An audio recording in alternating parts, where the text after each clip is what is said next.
சிட்டியில் வந்து எவ்வளோ கஷ்டப்படுறோம். நம்ம கடந்தது எங்கே ஹவுஸ் ஓனர் திட்டினது, என்ன இது பண்ணது, கொடியில் காய போட்டது, என் பிள்ளைய துரத்துனது, வீட்டில் ரோட்டில் பார்க்குற விஷயம், வாடகை, டூலெட்டு, முறவாசல், யாரோ குழம்போட யாரோ காசு கொடுக்க, எவ்வளவோ யூனிட்டு கவர்மெண்ட் போட இவங்க ஒரு யூனிட் வாங்க, இப்படி பலவட்ட பிரச்சனைகளில் இருக்கிறத மையமாக வச்சு நம்ம கடந்து போனதை ஒரு படமாக சொல்லுவோம் அப்படின்னு கதை சொல்லும்போது அவருக்கு ரொம்ப பிடிச்சி போச்சு. ரொம்ப நெருக்கமாக இருந்து இந்த படத்தை பண்ணி கொடுத்தாரு. இதை விட கிஷோர் சார் வந்து 2 நடிகர் தமிழில் ஃபீல் பண்ணுது. ஒரு நடிகர்கிட்ட சொன்னேன், அவர் ஒரு கேரக்டரு செட் ஆகலை எனக்கு. ஏன்டா நடிகர் ஆகிட்டாலே அதான பிரச்சனை இருக்குங்க. அது மாதிரி இயல்பாக வந்து நான் ஒரு தொலைபேசியில் தான் சார்கிட்ட கதை சொன்னேன். அது யதார்த்தமாக சொல்லிட்டேன். அவர் 1 ஹவருக்கு மேலே கதை கேட்டுக்கிட்டே இருந்தார். எனக்கு அங்கேயே ஆச்சரியமாக இருந்துச்சு. ஆனால் என்ன, பாதி கதைக்கு மேலே பாதி சொல்லியிருக்கேன், பாதிக்கு மேலே நானாக சொல்லிக்கிட்டே இருக்கேன், பேலன்ஸ் போயிருந்துருக்கு.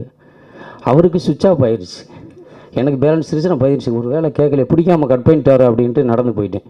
அதுக்கு பிறகு அவர் பேட்ரி போயிடுச்சு அப்படின்ட்டு அவர் கால் பண்ணி பேசினார். மீதி கதை அந்த கொஞ்சம் ஓசி பாதி அமௌண்ட்லேயே அவர் கதை சொல்லிட்டேன். சொல்லி முடித்து நல்லா அந்த கேரக்டருக்கு எதிர்பார்க்கவே இல்லை. இந்த கேரக்டர் இந்த மாதிரி ஒரு புது கெட்டப்பில் தமிழ் சினிமாவில் அவருக்கு இருக்கிற ஒரு மாஸ் எதிர்பார்ப்பு, இன்ன வரைக்கும் பார்த்த விஷயங்கள்லாம் அப்படியே டோட்டல் மாற்று கதாபாத்திரமாக தான் கடிகார மனிதர்கள் கொடுக்கும்ன்ற நம்பிக்கை இருக்குது. இதே இது கருணாகரன் சார் பிஸியாக இருக்கிறதுனால வர முடியாத காரணத்தினாலும் அவரும் சிறப்பாக நடித்து கொடுத்தாரு. இசையமைப்பாளர் என்னை சுற்றி இருக்கவங்களாம் ரொம்ப அருமையாக வேலை பார்த்து கொடுத்தாங்க. பல பிரச்சனைகள் பலது இருக்கும் சினிமா அப்படின்னு சொன்னாலே. சுற்றி புது தயாரிப்பாளர்கள் ரொம்ப கஷ்டம். நான் இன்னொரு விஷயமும் இருக்குது, ஏன்டா அந்த கதை திரைக்கதை வசனம்லாம் ஆங்கிலங்களில் வெளிநாடுகள்லாம் தனித்தனியாக பண்ணுறாங்க, தமிழில் மட்டும் ஏன் ஒரே ஆள் பண்ணுறாங்க அப்படின்றது. ஆனால் தமிழர்கள் இருக்காங்களே, கொஞ்சம் வாய்ப்பு கொடுத்து முடிச்சுக்க. இசையமைப்பாளர் இன்றைக்கி வர முடியல, உடம்பு முடியல, அது அப்படி ஒன்று இருக்குங்க. இப்படிலாம் இருக்கும்போது கடுப்பில் அவங்களா பிடிச்சிட்டு இசை கதை திரைக்கதை நம்மளே எழுதிடுவோம் அப்படின்னு எழுதிடுறது. சில நேரம் நம்மளே நடிச்சிடுவோம் அப்படின்றதெல்லாம் ரீசன் இருக்குது. ஆசை 2வது. ஆனால் பிரச்சனைகள் ஒரு நடிகனாக ஒரு இசையமைப்பாளர் ஒரு கவிஞனாக மாற்றி விடுறது தமிழ் சினிமாவோட இயல்பு. அப்படி தான் பல பேர் வந்திருப்பாங்க நான் எதிர்பார்க்குறேன். என்னுடைய அனுபவத்தில் இந்த படம் எனக்கு நிறையா கற்றுக் கொடுத்துருக்கு. எல்லாமே கற்றுக் கொடுத்து தெளிவாக இருக்கும்போது படம் ஷூட்டிங் முடிஞ்சிருச்சு. திரும்பி பார்த்தா எல்லா நடிகர்களும் அருமையாக நடிக்கிறாங்க, படம் முடிஞ்சு வச்சு. அருமையாக எனக்கு எல்லாமே தெரியுது, யார் யார் ஹேண்டில் பண்ணுறது. அதாவது நரி, புலி, எலி இந்த மாதிரி வேஷம் வெளியில் வேஷம் போட்டுக்கிட்டு உள்ளேயே கதாபாத்திரங்களை வச்ச பக்கம் கண்டுபிடிச்சிடலாம். மனித தோல் பொருத்திக்கிட்டு உள்ள பல விலங்குகளாக இருக்கிற இந்த மக்களுடைய இந்த 60-70 பேரை சமாளிக்கிற விஷயம் இருக்குல்ல, தயாரிப்பாளர்களை உண்மையிலே ரொம்ப பாவம். தேங்காயில் ஆரம்பித்து பூசணிக்காய் வரைக்குங்க 50 பைசா, 1 ரூபா, 8 ரூபா, 5 ரூபா தேங்காய் 10 ரூபாய் ஆகி கஷ்டப்பட்டு லோ போட்டு கடைசியில் 2 பேர் நிற்கிறது, தயாரிப்பாளரும் இயக்குனரும். இந்த பிரச்சனைகள்லாம் அவர் பண்ணியிருப்பார்ப்பா, அவர் எடுக்கணும். சரி, இது வேணாம், இது எல்லா சினிமாவுக்கான ஒரு கூற்று, அது போகட்டும். கடிகார மனிதர்கள் அப்படின்ற திரைப்படம் கிராமத்திலிருந்து நான் வந்த விஷயத்த நான் இருக்கேன். ஏன்னா என்ன மாதிரி என் பக்கத்து வீட்டுக்காரங்க எல்லாமே சுற்றி இருக்காங்க, அலைஞ்சிருக்காங்க, ஃப்ரீடம் இல்லை, நாய் வளர்க்க முடியல, கோழி வளர்க்க முடியல, என் குழந்தை வந்து சோகத்தில் கிறுக்க முடியல. இந்த பிரச்சனைகள்லாம் சொன்னது தான் இது. இந்த படத்தில் 4 சாங்கு என்னுடைய நண்பர் கார்த்திக் பவா அந்த சாங்கை மிக சிறப்பாக எழுந்துருங்க. அவருக்கு ஒரு கிளாப்ஸ் மட்டும் கொடுத்துருங்க. நிறையா பேருங்க ஹவுஸ் ஓனரை அரெஸ்ட் பண்ணி போனதால் டன் கணக்காக ஒரு சந்தோஷம் வருது அப்படின்றாரு. கோழி வளர்க்கலாம், ஆடு வளர்க்கலாம், சோத்தை கிரிக்கலாம் அப்படிலாம் நிறையா வரிகள் போட்டார். அது ரொம்ப அது கவிஞர் முத்துக்குமார் அவர்களுடைய மரணம் மிக பாதித்த விஷயம். நான் ஒரு நாள் ஃபுல்லாக இருக்கல, நான் அப்பப்போ ஆல்கஹாலாக இருந்துவேன். இப்போ அதிகமாக இருந்துறது கிடையாது. அவரை பார்த்துட்டு சில விஷயங்கள்லாம் அவர் ஒரு ட்ராவல்லே அந்த சாங் எழுதினார். அது படத்தில் வைக்க முடியல, ஆனால் பாட்டு அருமையாக ஆடியோவில் வந்திருக்கு. அவருக்காக என்னுடைய அஞ்சலி. ஏன்டா என்னுடைய நண்பர், கல்லூரி கால நண்பர், இங்கே எம்சிசியில் படிக்கும்போது. அதேமாரி என்னுடைய நண்பர் வடிவேலன் அடுத்த படத்திற்கு தயாராகி கொண்டிருக்கார். அவரையும் நான் வரவேற்றுக்கிறேன்.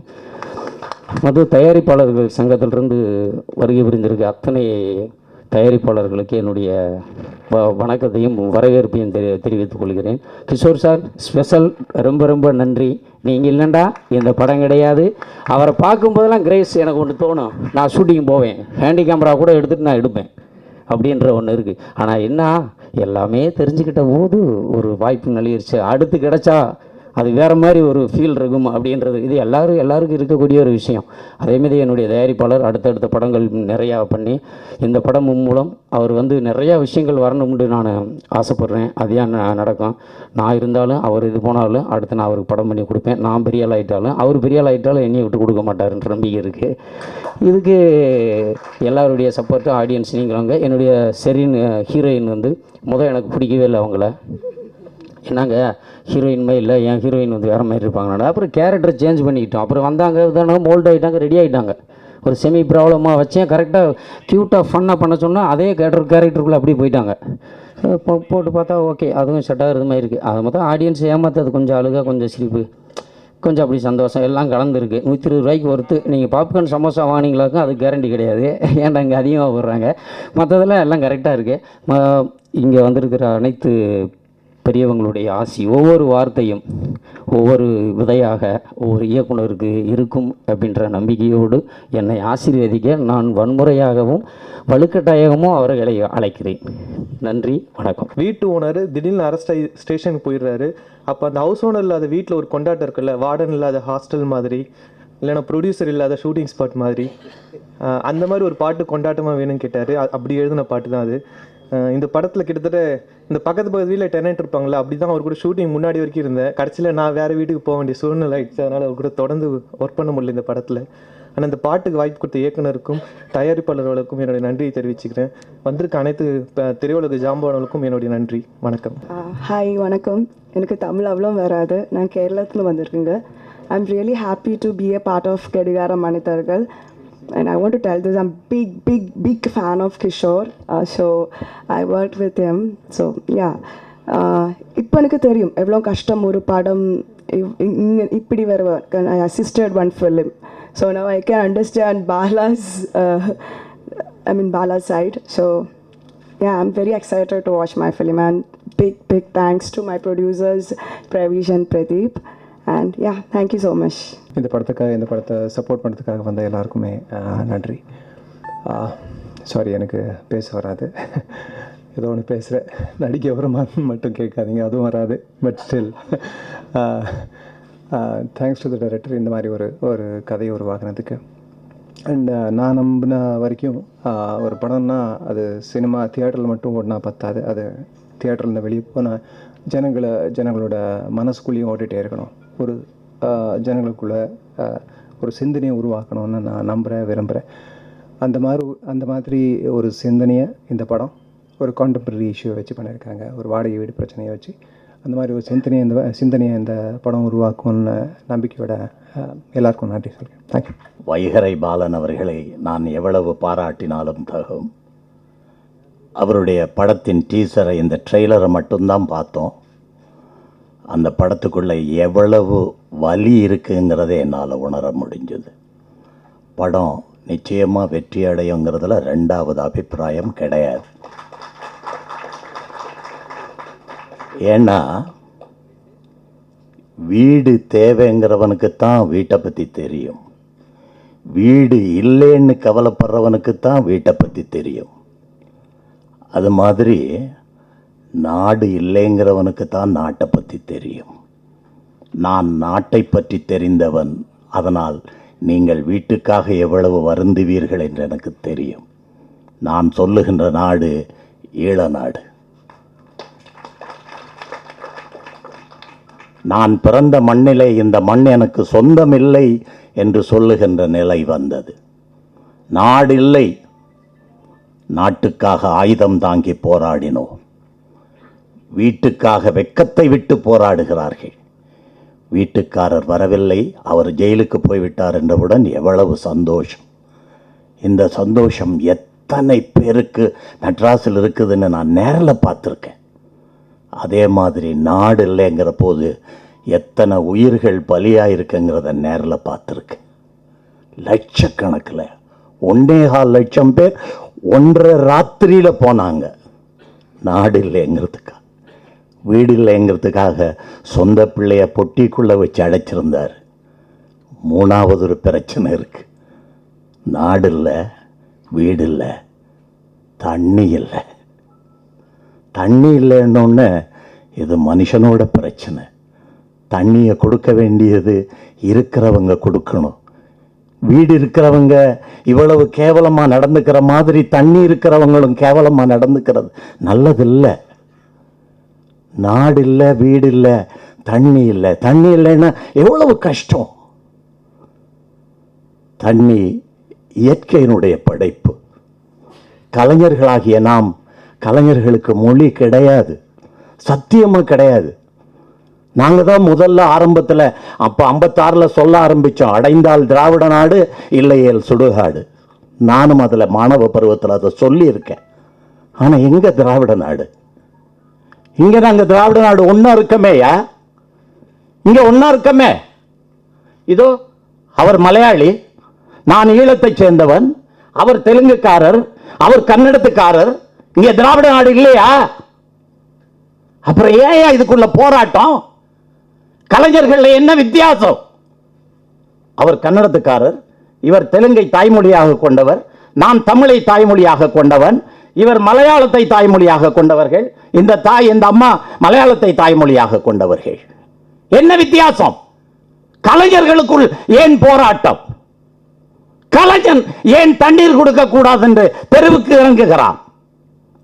இறங்கக்கூடாது. கலைஞன் இறங்கக்கூடாது. அரசியல்வாதிகள் தண்ணீரை வைத்து அரசியல் பண்ணட்டும். வீடு இல்லை என்றால் இல்லாதவன் கேட்கட்டும், நாடு இல்லை என்றால் இல்லாதவன் கேட்கட்டும். ஆனா கலைஞனுக்கு அதுல பங்கேற்றுக்கிற உரிமை கிடையாது. கர்நாடகாவில் தண்ணி கொடுக்க கூடாதுன்னு சொன்னா அதை கலைஞர்கள் ஆதரிக்க கூடாது. என்ன, கலைக்கு மொழி கிடையாது. நாங்க எங்களை பாருங்க, எம்ஜிஆர் வந்தாரு, மலையாளி. நாங்க நம்ம மலையாளியா நினைச்சோமா?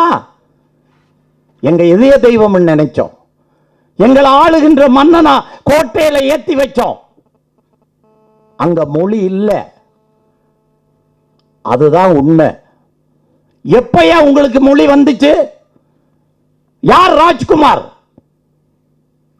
ஏவிஎம் செட்டியார் அவர்கள் வேட கண்ணப்பா என்ற படத்திலே உங்களை அறிமுகப்படுத்தவில்லை என்றால் யார் அந்த ராஜ்குமார்? உங்களை அறிமுகப்படுத்தியவர் ஒரு தமிழர், வேட கண்ணப்பா என்ற படத்திலே. அன்று நீங்கள் எப்படி அழைக்கப்பட்டீர்கள்? கர்நாடக எம்ஜிஆர் என்று அழைக்கப்பட்டீர்கள். அன்னைக்கு உங்களுக்கு சொந்த முகம் இல்லை, கர்நாடக எம்ஜிஆர் என்று அழைக்கப்பட்டார். இன்னைக்கு அவர்களோட புதல்வர்கள் அங்க போராடுறாங்க. இது என்ன நியாயம்? நாங்க வந்தாரை வாழ வைக்கிறோம். எங்களுக்கு இனத்தை பத்தி கிடையாது. சத்தியமா சொல்றேன். என்ன கேட்டாங்க, விஜயமுரளிக்கு தெரியும், நீங்க எடுத்த ஒரு படம் 7 மொழிகளில் வந்திருக்கேன்னு.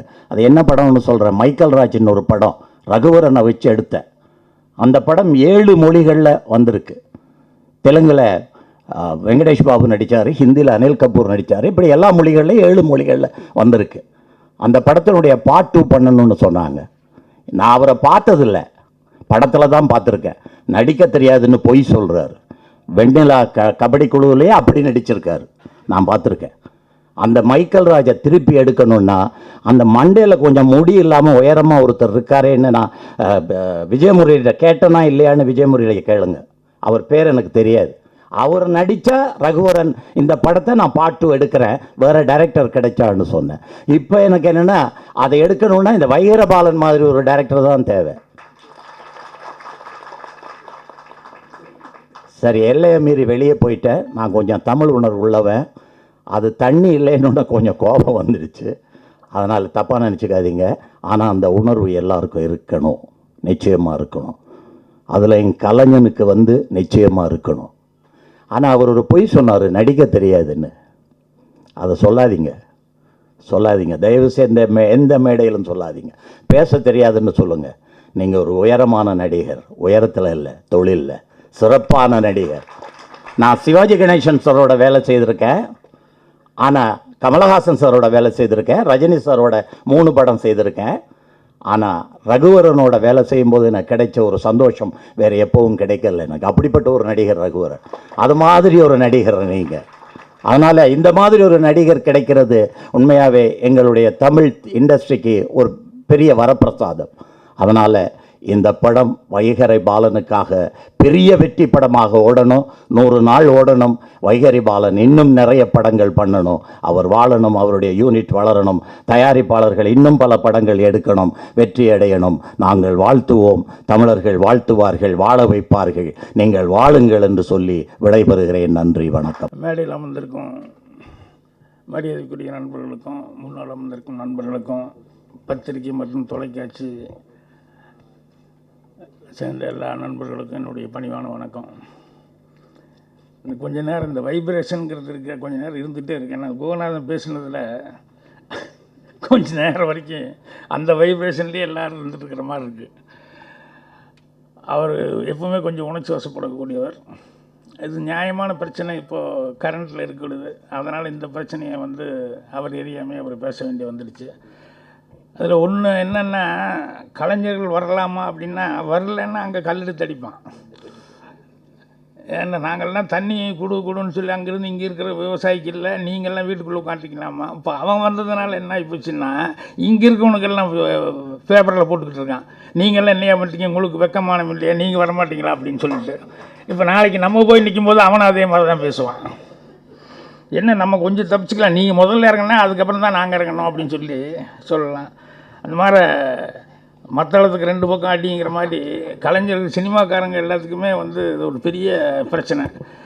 இது சினிமாக்காரங்களுக்கே இது பிரச்சனைன்னு சொன்னோம்னா, கன்னடத்துலேருந்து இங்கே வந்து சூப்பர் ஸ்டார் ஆகிட்டார் ரஜினிகாந்த், அவருக்கெல்லாம் எவ்வளோ தர்ம சங்கடமாக இருக்குன்னு பாருங்கள். இங்கேயும் பேச முடியல, அங்கேயும் பேச முடியாதுங்கிற மாதிரி ஒவ்வொரு தடவையும் அவங்களுக்கு இந்த மாதிரி பிரச்சனைகள் வருது.